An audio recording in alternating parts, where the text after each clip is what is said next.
Good morning. My name is Patti Lynn, and I'd like to talk to you this morning about Italian families, specifically my Italian family.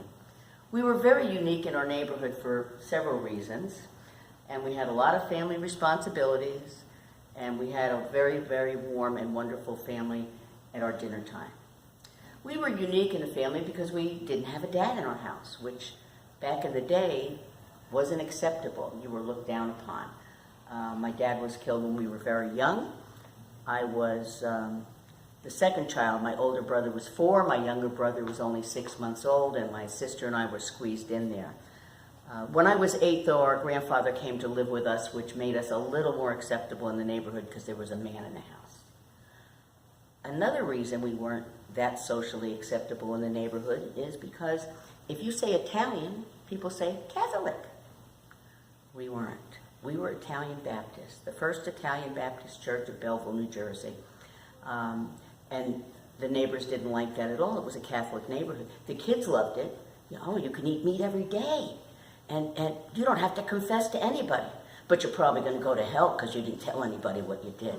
But we got through it. We all had family responsibilities. My older brother was the #1 son. That was his job, be the #1 son.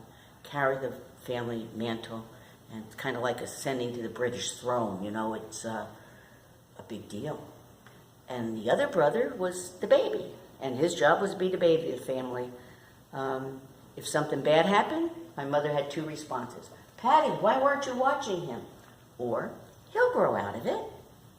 I left home when he was starting high school. He still hadn't grown out of it. Now my sister, she was so skinny. She was so skinny. Her only job was to eat. Back then, we didn't have homogenized milk. We had pasteurized milk. So there was a layer of cream on the top of the milk bottle. It was my sister's responsibility to eat the cream from every milk bottle. Every piece of pie, cake, cookie she could get, and all the macaroni she wanted. You don't have macaroni anymore. We had macaroni, you have pasta. It didn't work. None of it worked. She's still skinny. My job was to do everything else. Nah, I'm just kidding. My sister actually had to clean the bathroom on Saturdays. And it took her all day because she was skinny and frail. So she had to rest every 15 minutes. But we got through that. Our focus of life was our kitchen. My mother's wooden spoon stirred the soup and made the gravy, and also gave out the discipline. But my grandfather had a garden in our backyard. We had fig trees, tomatoes, basil, eggplant, every spice imaginable, and our kitchen smelled wonderful, and it made meals interesting. And even though we were kids, we all had a jelly glass of wine every night with our dinner. It was from our cellar. Our grandfather, beside the garden, had a wine cellar. And maybe it loosened our tongue a little bit because the wooden spoon did get some working out. We gauged how good we were by how many wooden spoons died in our honor. It was really, really interesting.